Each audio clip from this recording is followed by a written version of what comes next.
दिन को दिन उग्र रूप नेउछि झाड़ाबांती। परिस्थिति एपरी हो जाइछि जे एहाकु रोकिबा कष्टकर होई पड़िछि। जाजपुर जिले में झाड़ाबांती उग्र रूप नेबारु आज आउ 2 जनकर जीवन जाइछि। मृतक 2 जन खैराबाद और कोटबसंत अंचल बोली सूचना मिली।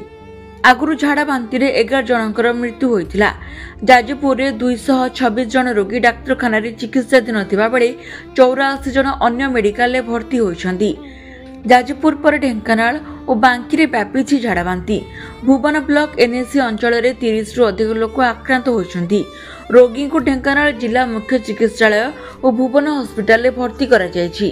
सेपरि बांकी अंचल में मध्य झाड़ाबांती व्यापीबारु 29 जन आक्रांत होइछन्ति। गतकाली 7 जन चिकित्साधीन थिबा बेले आज एही संख्या वृद्धि पाइबार लागिछि। झाड़ाबांती को रोकिबा पई गाँव रे मेडिकल टीम पहुंची। विभिन्न गाँव रे थिबा नलकूप जलर नमूना संग्रह करा जाई परीक्षा पई पठा जाईछि। कंतपहरा पंचायत घोलपुर गाँव रे झाड़ाबांती व्यापीबारु स्थानीय अंचलवासी चिंतार रहिछन्ति। सेपटे झाड़ाबांती व्यापीबारु घटनास्थल को स्वास्थ्य मंत्री परिदर्शन करिछन्ति। तुरंत एहाकु रोकिबाको पदक्षेप निया जाउथिबा कुआ जाईछि। 3टा सीएससी एवं गोटे आज डिस्ट्रिक्ट हेडक्वार्टर हॉस्पिटल जाइए एबे आमे एठी जिलापाल सम्मेलन समीक्षा बैठक रे मध्य जोगदेली एवं जिलापाल एवं गवर्नमेंट ऑफिशियल्स एवं ministry health and family welfare government of India रो गोटे टीम आ फूड सेफ्टी रो भी गोटे टीम एथिरे देखंतु 3टा जिंस ऊपर मेन फांसी दिया जायछि। बहुत जगह रे गोटे रिपोर्ट आसी जे सकाळे खाइले छाती रे जंत्रणा हला सकाळे गोटे झाड़ा गले तांकर देहांत हला।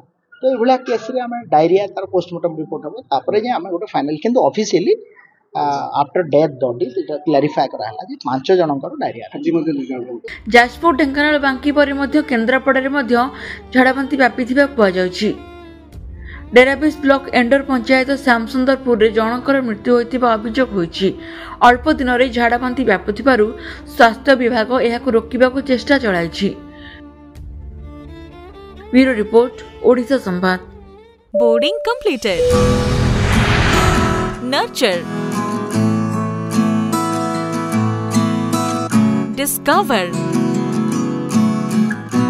Fly with pride. TSG Gurukul, the ultimate home for your child.